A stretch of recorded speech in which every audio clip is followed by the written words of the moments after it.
সবাইকে জয় যিশু, হালেলুয়া। তো আমার জয় যিশু চ্যানেলের পক্ষ থেকে প্রত্যেকটা বিশ্বাসী ভাই বোনদের স্বাগত। তো প্রিয় বিশ্বাসী ভাই বোনেরা, তো আমি আজকে আমি আজকে আপনার সাথে পরিচয় করি প্রথমে। তো আপনারা প্রথমে সুস্থ থাকুন, ভালো থাকুন। প্রভু যিশু আপনাদের জীবনে অনেক অনেক আশীর্বাদ নিয়ে আসুক।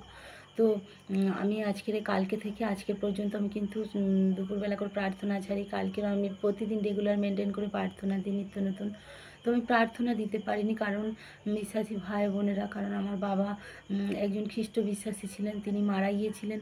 তো কালকের আমি ওখানেই ছিলাম। তো আজকের আমি দুপুরবেলা বাড়িতে এসেছি। তো আমার শরীর খুব খুব খারাপ। একজন বাবা মারা গেলে কীরকম হয় আপনারা তো সবই জানেন। আর আমার বাবা সত্যি বিশ্বাসী ভাই বোনেরা খুব বিশ্বাসী ছিল, খ্রিস্টান বিশ্বাসী ছিল। তো একজন বিশ্বাসী কিভাবে মারা যায়, আর প্রভু যীশু খ্রিস্ট একজন বিশ্বাসী কীভাবে তুলে নেন, সেটা আমি আপনাদের কাছে আজকে শেয়ার করব। তো প্রথম থেকে শেষ পর্যন্ত আপনারা আমার এই প্রার্থনাটা দেখবেন, অনেক কিছু জানতে পারবেন, শিখতে পারবেন। আপনারা নিজেদেরকে কন্ট্রোলে আনতে পারবেন, কারণ আপনি যদি একটা বিশ্বাসী হন তো অনেক কিছু অভিজ্ঞতা আসবে। তো স্কিপ করবেন না, প্রথম থেকে শেষ পর্যন্ত দেখবেন। তো প্রিয় বিশ্বাসী ভাই বোনেরা, আমার বাবা আজ কালকের হঠাৎ আমার বাবা আমার সাথে পরশু দিন কথা বলেছে, সবার সাথে কথা বলেছে, ভালো মানুষ। তো প্রভুর প্রার্থনা করতেন, প্রভুতে ছিলেন। আমরা সবাই প্রভুতে আছি, যিশুতে আছি। আমার বাবা, মা, আমার দিদি, আমার দাদা, আমার মাসিরা, সবাই, আমার পিসিরা, প্রত্যেকে কিন্তু প্রভু যিশুতে আছে প্রিয় বিশ্বাসী ভাই বোনেরা। বাট আমার বাবা কিন্তু আজকের 62 63 বছর বয়স হবে। আমার বাবা কিন্তু মরার বয়স নয়, কিন্তু এর আগেও মানুষ মরে যায়, কিন্তু আমার বাবা কিন্তু একদম পুরো কী বলবো, বিশ্বাসী ভাই বোনের একদম পুরো সুস্থ ছিল, একদম পুরো চাঙ্গা মানুষ ছিল পুরো। কিন্তু এইভাবে যে ঈশ্বর যে আমার বাবাকে তুলে নেবেন, এভাবে স্বর্গে নিয়ে যাবেন, ঈশ্বরকে ধন্যবাদ করি যে আমার বাবা সমস্ত কিছু কাজ করেছিলেন, বাজার করেছিলেন, আমাদের বাগানেতে গাছ বিক্রি হয়েছে, সেই কাটোলাদের সাথে ছিলেন। তো সারাদিন টাইম পাস করেছিলেন, ভালো ছিলেন, আমাদের সাথে কথা বলেছিলেন, ফোনে কন্ট্রাক্টে কথা হয়েছে আমার বাবার সাথে 3বার 4বার কথা হয়। তো প্রিয় বিশ্বাসী ভাই বোনেরা, আমার বাবার রাত্রিরে হঠাৎ ঘাম হচ্ছে, তো আমাকে ফোন করা হলো, আমি প্রভু প্রার্থনা দিলাম। তো আমার বাবা বলছে, বাবু আমাকে প্রার্থনা দে, আমি সুস্থ হয়ে যাব, প্রভু যিশু আমাকে সুস্থ করবে। তো প্রিয় বিশ্বাসী ভাই বোনেরা, আমার বাবাকে প্রার্থনা দিয়েছে, আমার বাবা সুস্থ হয়ে গিয়েছিল। কিন্তু আমার বাবা এমন ভালো কাজ করেছেন, কারণ প্রভুর জগতে, বাট আপনি যদি করে থাকেন, প্রভু যিশু কিন্তু আপনার মধ্যেই আপনার সাথে ওটা ঘটবে। কারণ আমার বাবা খুব খুব যিশুকে ভালোবাসতেন। কোনো কিছু হলে ডাক্তারখানায় হঠাৎ যেতেন না। যেখানটা ডাক্তারের প্রয়োজন, কেটে গেলে, হাড় ভেঙে গেলে সেইখানটা প্রয়োজন, সেইখানটা যেতেন, কিন্তু তবুও প্রভুতে ছিলেন, প্রভু ভালো করে দিতেন। তো আমার বাবা হঠাৎ করে রাত্রিরে আমার মাকে বললেন যে এরকম আমার কিচ্ছু হয় না, আমি ঘুমাবো, আমাকে ডাকবে না তুমি, আমাকে তুমি ডাকবে না, আমি ঘুমাবো, আমার পাটা টিপে দাও একটু। আমার বাবার পা টিপে দিয়েছে। তো দেওয়ার পরে পুরো ঘুমাচ্ছে আমার বাবা। প্রভু যীশু খ্রিস্ট কিন্তু আমার বাবাকে তুলে নিয়েছেন। আর বিশ্বাসী ভাই বোনেরা, কোথায় নিয়ে গিয়েছেন? আমার বাবাকে স্বর্গে নিয়ে গিয়েছে। কারণ বিশ্বাসীদের, প্রত্যেকটা বিশ্বাসীর জীবনে কিন্তু আজকে থেকে আপনি ভাবুন, কারণ আমরা কেউ কিন্তু সারা জীবনের জন্য বাঁচতে আসিনি, আমরা কেউ কিন্তু চিরস্থায়ী নয়, আমরা কিন্তু ক্ষণস্থায়ী, ক্ষণিকের জন্য আমরা এই পৃথিবীতে, আর আমরা জগতের নই বিশ্বাসী ভাই বোনেরা। আমরা স্বর্গ আমাদের জন্য, আপনি যদি বিশ্বাসী হন, স্বর্গ কিন্তু আপনার জন্য হাসছে।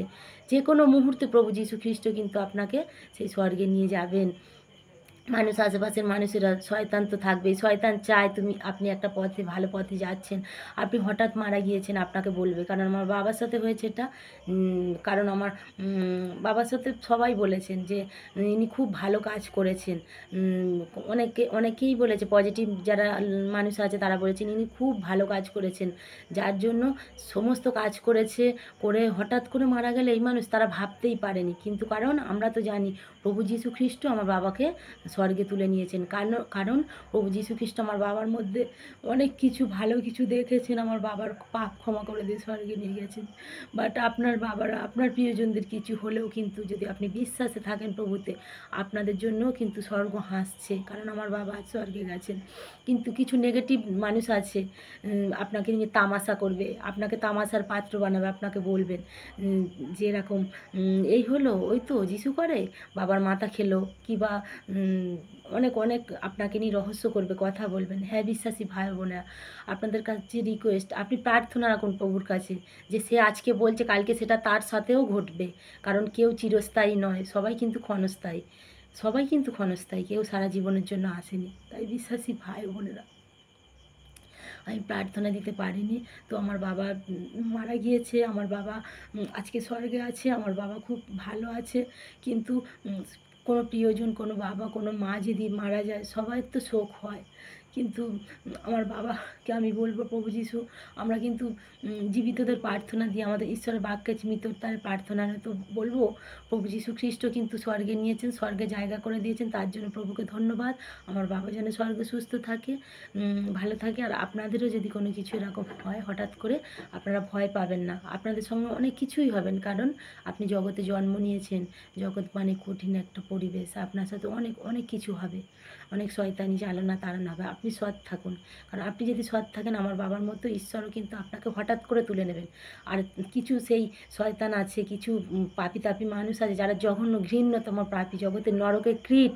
তারা কি হয়, পায়খানায় পায়খানায় গড়ায়, বিছনায় পটি করে ফেলে, তাদের মধ্যে অনেক কিছু অনেক কিছু দেখা যায়। কিন্তু আপনি যদি প্রকৃত বিশ্বাসী হন, প্রভু যীশু খ্রিস্ট কিন্তু আপনাকে সঙ্গে সঙ্গে তুলে নেবেন। আপনার কোনো কিছু, আমার বাবা পুরো ঘুমাচ্ছে, আমার বাবা পুরো ঘুমোচ্ছে। প্রভু যীশু, অনেকের তো মানে দমের কষ্ট হয়, অনেকের আত্মারা যায় যখন কষ্ট দিয়ে যায়, আমার বাবা পুরো ঘুমাচ্ছে। আমার বাবা প্রভু যীশু খ্রিস্ট স্বর্গে নিয়ে গিয়েছেন। তো আপনি যদি বিশ্বাসী হন, আপনার সাথে ওটা হবে, আপনাকেও স্বর্গে নিয়ে যাবেন। আর সেই শয়তানরা কিছু মানুষের আছে, তাদের কথায় তাদের চাল চলন পা দেবেন না। আপনি তাদের হয়ে প্রার্থনা করুন ঈশ্বরের কাছে যে ঈশ্বর, প্রভু যিশু যা বলছে ওরা নিজেরা ভেবে বলছে না, যা বলছে নিজেরা, যা কী বলছে নিজেরাও জানে না, ওদের তুমি ক্ষমা করে দাও। আপনি যখন একটা মানুষের জন্য ক্ষমা করবেন, প্রভু যীশু খ্রিস্ট কিন্তু আপনাকে সেইটা কিন্তু আপনাকে প্রভু যীশু কিন্তু ক্ষমা করবেন। আর প্রভু কিন্তু মহিমা তাদের অবশ্যই দেখাবেন। যে যেরকম কর্ম করবেন, যে যেরকম ব্যবহার করবেন, আচার ব্যবহারেতেই পরিচয়। প্রভু যীশু খ্রিস্ট কিন্তু তাদের সেই রকম সাজা দেবেন। তাই আপনি স্থির থাকুন, ভালো থাকুন। তো আমার এটা ছিল, আমার বাবা মারা গেছে। আর তো আপনাদেরও জীবনে এরকম হবে, আপনারা কেউ হতাশ হবেন না, নিরাশ হবেন না।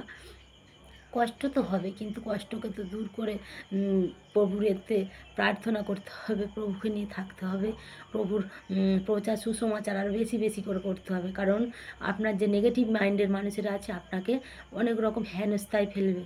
আপনি এক কান দিয়ে ঢোকাবেন, এক কান দিয়ে বের করে দিন। কারণ আপনি কুকুর ভাবুন, কারণ প্রভু যীশু খ্রিস্ট কী করেছেন, সেই শত্রুদেরও ক্ষমা দিয়েছেন। আপনি সেই শত্রুদের শয়তানদের ক্ষমা দিন। প্রভু যীশু খ্রিস্ট আপনার জীবনে অনেক অনেক আশীর্বাদ নিয়ে আসবেন। তো সুস্থ থাকুন, ভালো থাকুন। আর আপনাদের একটাই বিষয় যে আমার বাবা আজকের স্বর্গে গেছে, আমার বাবার জন্য প্রার্থনা করবেন আপনারাও। আর আমিও আপনাদের জন্য প্রার্থনা রাখবো, আপনাদের সুস্থ থাকবেন। আপনারা সবাই সুস্থ থাকুন, ঈশ্বর আপনাদের জীবনে অনেক অনেক অলৌকিক কাজ করে আনুন। তবে আমার বাবা স্বর্গে গেছে, তো ভালো থাকুক। প্রভুর কাছে আমার বাবার হয়ে আজকের এই প্রার্থনা করছি, আপনারাও একটু প্রার্থনা করুন। আমার বাবা যেন সেখানে গেছে, স্বর্গে গেছে, সেখানে ভালো থাকে। আর আমার আরেকটা প্রার্থনার বিষয় আছে, একটা দিদিভাই আমাকে কমেন্ট করে লিখেছেন। তো সেই কমেন্টে আমি সেই দিদিভাইয়ের হয়ে আমি এর সাথে একটা প্রার্থনা করি। তো দীপিকা দিদিভাই, ওনার হাজব্যান্ডের অ্যাক্সিডেন্ট হয়েছে, লিখেছেন দিদিভাই আমার হাজব্যান্ড পুরোপুরি সুস্থ নয়, তো একটু প্রার্থনা রাখবেন। তো সেই দীপিকা দিদিভাইয়ের জন্য আমি প্রার্থনা করি ঈশ্বরের কাছে, প্রভু যিশুর কাছে প্রার্থনা রাখি, তার হাজব্যান্ড যেন সুস্থ হয়ে যায়। তো আপনারাও সেই দীপিকা দিদিভাইয়ের জন্য প্রার্থনা করুন। তো আমরা প্রভুর কাছে অত নম্রভাবে প্রভুর কাছে প্রার্থনা রাখি। তো চলুন, দীপিকা দিদিভাইয়ের হাজব্যান্ডের জন্য আমরা প্রার্থনা করি। হে স্বর্গের জীবন্ত প্রভু, তোমার ধন্যবাদ করি, তোমার প্রশংসা করি, তোমার গৌরব দিই। কারণ তুমি মহান, তুমি একমাত্র ঈশ্বর, তুমি রাজাদের রাজা, প্রভুদের প্রভু, সদা প্রভু, তুমি বাহিনীগণের ঈশ্বর। তোমার স্তব করি, তোমার শ্রুতি করি, তোমার বন্দনা করি। ও হালেলুয়া, হালেলুয়া, হালেলুয়া, যিশু নামে। হ্যাঁ প্রভু, আমাদের করার কোনো ক্ষমতা নেই, আমাদের কোনো যোগ্যতা নেই প্রভু, তবু তুমি আমাদেরকে যোগ্য করে তুলে নিয়েছো সেই জঘন্য জঘন্য পাপীদের প্রভু। আর তোমার সেবার কাজে ব্যবহার করছো প্রভু আমাকে, তার জন্য তোমাকে ধন্যবাদ। ধন্যবাদ করি প্রভু। আরও প্রভু এই মুহূর্তে এই সুন্দর সন্ধ্যায় প্রভু তোমার চরণে রাখি প্রভু দীপিকা দিদিভাইয়ের হাজব্যান্ডকে, যে প্রভু গো অসুস্থ হয়েছে, যে অ্যাক্সিডেন্ট হয়েছে প্রভু গো, তার শরীরের যাবতীয় সমস্যা প্রভু তোমার চরণে রাখি প্রভু। তার সমস্যা, তোমার সন্তানের সমস্যা মানে তোমার সমস্যা প্রভু। তোমার বাক্যে বলে যে আমার নামে তোরা সব পারিস প্রভু। তাই এই মুহূর্তে প্রভু তোমার নামে বলছি, সমস্ত সমস্যা, সমস্ত ব্যথা যন্ত্রণা, সমস্ত কষ্ট সব তোমার চরণে রাখে। যিশুর নামে দীপিকা দির হাজব্যান্ডের জীবন থেকে বের হয়ে যাক প্রভু। যিশু নামে বেরিয়ে যাক, মাথার তালু থেকে পায়ের তালু পর্যন্ত সর্বক্ষেত্র থেকে বেরিয়ে যাক যন্ত্রণা, ব্যথা, যাবতীয় সমস্যা প্রভু যিশু নামে গায়েব হয়ে যাক, দূর হয়ে যাক প্রভু যিশু নামে এক্ষুনি এই মুহূর্তে বেরিয়ে যাক। হ্যাঁ প্রভু, আমরা আর কী বলি প্রভু, তোমার কাছে কী দেবো, আমাদের দেওয়ার মতো কিছু নেই। আমরা ভগ্ন চূর্ণ হৃদয় তোমাকে দিই, আর তুমি সেই আমাদের পাপ ক্ষমা করো প্রভু, আর প্রত্যেককে সুস্থ দাও। হ্যাঁ প্রভু গো, দীপিকা দিদিভাই স্বামীর কী জীবনে কী হয়েছে প্রভু, অ্যাক্সিডেন্ট হয়েছে লিখেছে, তো কী অবস্থায় কী সিচুয়েশানে পরিস্থিতিতে আছে আমি কিছু জানি না। তুমি সর্বশক্তিমান মঙ্গলময় ঈশ্বর, তুমি কখনো ঘুমাও না, কখনো ঢুলে পড়ো না, প্রহরীর ন্যায় পাহারায় থাকো। তাই প্রভু গো, এই মুহূর্তে তোমার সন্তানকে প্রভু তুমি চাঙ্গা করে দাও, সুস্থ করে দাও, তার শরীরে অলৌকিক কার্য করো প্রভু, কারণ তুমি পরিকল্পনাকারী ঈশ্বর, তুমি কার্যকারী ঈশ্বর, আগে থেকে তুমি পরিকল্পনা করে রাখো। তাই প্রভু এই মুহূর্তে প্রভু তোমার সন্তান দীপিকাদির স্বামীকে তোমার চরণে রাখি প্রভু। এই মুহূর্তে আরও যারা আছে অসহায়, অসহায় প্রভু, অসুস্থ পীড়িত, অনেক কষ্ট, অনেক সমস্যার মধ্যে আছে, অনেক অনেক এখনও গর্ভবতী মায়েরা এখনও গর্ভে সন্তান আসে না, এখনও অসহায় মায়েরা সন্তান আসে না প্রভু, তাদের কোল জুড়ে তুমি আলো করে দাও প্রভু, শিশু এনে দাও প্রভু। আর প্রভু গো, যারা যন্ত্রণায় ছটফট করছে, ব্যবসায় বাণিজ্যে তারা যেখানে যাচ্ছে অসফল হচ্ছে, তাদের সফল এনে দাও, তাদের গিয়ের ভাণ্ডার সকল পূর্ণ করে দাও।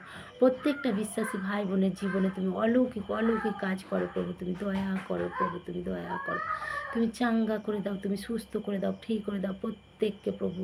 যারা তোমাকে বিশ্বাস করে তাদের জীবনেও তুমি অলৌকিক কাজ করো, আর যারা তোমাকে অবিশ্বাস করে তাদেরও তোমার পথে আনো, অন্ধকার থেকে আলোর পথে তুমি পরিচালনা দাও। কারণ আমরা তোমার অন্ধকারের নয়, আমরা তোমার আলোক সন্তান, দিবসের সন্তান, জ্যোতির সন্তান প্রভু। তাই আজ যারা সমস্যায় আছে প্রভু, যন্ত্রণায় আছে প্রভু, অনেক অনেক মায়ের কত সমস্যা, অনেক স্বামী স্ত্রীর মধ্যে কত ঝামেলা, অনেক পরিবারে চুলোচুরি প্রভু, আজ যারা তোমার পথে এসেছে তারা আজকে সুস্থ, তারা ভালো আছে, তারা আজকে খুব খুব ভালো আছে তোমার মহিমায়, তোমার আশীর্বাদে। তাই প্রভু এই মুহূর্তে প্রভু গো, তুমি প্রত্যেকটা সন্তানের জীবনে অলৌকিক কাজ করো, প্রত্যেকটা বাবা মার জীবনে অলৌকিক কাজ করো, প্রত্যেকটা দুঃখী, প্রত্যেকটা অসহায় পীড়িত মানুষ তুমি সুস্থতা দাও প্রভু। আর প্রভু গো, আমার বাবাকেও তুমি সুস্থ রাখো, যেখানে নিয়ে গেছো প্রভু স্বর্গে সেখানে জায়গা করে দিয়েছো, যেন সুস্থ থাকে প্রভু। আর আমরাও যেন পরবর্তীকালে ওই জায়গায় যেতে পারি প্রভু, তার জন্য তুমি সাহায্য করো প্রভু, তুমি দয়া করো আমাদের প্রতি প্রভু, তুমি দয়া করো, তুমি চাঙ্গা করে দাও, সুস্থ করে দাও, ফ্রি করে দাও প্রভু, তুমি দয়া করো। এই মুহূর্তে প্রভু তোমার সন্তান প্রভু ওই দীপিকা দি ভাই স্বামীর জীবনে তুমি অলৌকিক কাজ করো, যাতে তিনি জানতে পারে, বুঝতে পারে যে প্রভু যীশু খ্রিস্ট তুমি আছো, তুমি পারো না এমন কোনো কাজ নেই, তোমার কার্য কোনো কোনো কিছু ডাক্তার কি বলে জানি না প্রভু, তুমি ডাক্তারের উপরে ডাক্তার আছো। তাই তুমি তোমার চিকিৎসা শুরু করো এই মুহূর্তে থেকে, তুমি সুস্থ করে দাও প্রভু, যাতে তোমার আরাধনা, তোমার গৌরব দিতে পারে, তোমার স্বাক্ষর মাধ্যমে তোমাকে তুলে ধরতে পারে প্রভু।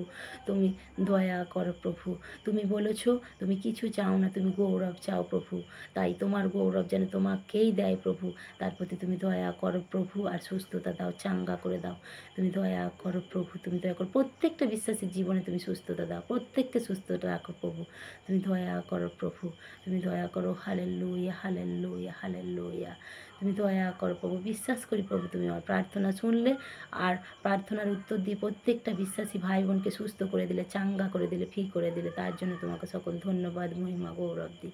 Hallelujah hallelujah hallelujah. এই প্রার্থনা আমাদের রাজাদের রাজা, প্রভুদের প্রভু, উদ্ধারকর্তা প্রভু যীশু খ্রিস্ট তোমার নামে চাই, আমেন। হ্যাঁ প্রিয় বিশ্বাসী ভাই বোনেরা, আমি আশা করি, আমি বিশ্বাস করি যে আপনারা যে প্রত্যেকজনা কিন্তু যে আমার এই জয় যিশু চ্যানেলে আছেন, প্রত্যেককে কিন্তু প্রভু যীশু খ্রিস্ট আশীর্বাদ করেছেন, প্রত্যেকটা সমস্যা থেকে মুক্ত করেছেন। তাই যিশু নামে প্রত্যেকে স্বাগত, প্রত্যেকের জীবনে, কারণ প্রভুর বাক্যে বলে যেখানে আমরা একজন কি বা দুজন, যেখানে 10 জন থাকবো সেখানে কিন্তু প্রভু যিশুর আত্মা সেখানে প্রত্যেককে আশীর্বাদ করে থাকে। তাই বিশ্বাসী ভাই বোনেরা, আপনারা কেউ প্রত্যেকে কিন্তু প্রভুর আশীর্বাদ পেয়েছেন। তো প্রভুর বাক্যের জন্য প্রভুকে ধন্যবাদ করি, প্রভুকে ধন্যবাদ করি। প্রভু আমাদের এই বাক্যর দ্বারা প্রত্যেককে আশীর্বাদ করেছেন এবং সুস্থতা দিয়েছেন, প্রত্যেকের জীবনে অলৌকিক কাজ করেছেন, তার জন্য প্রভুকে ধন্যবাদ করি। তো আপনারা সুস্থ থাকুন, ভালো থাকুন, আর আমার এই জয় যিশু চ্যানেলে জুড়ে থাকুন। Hallelujah, praise the Lord.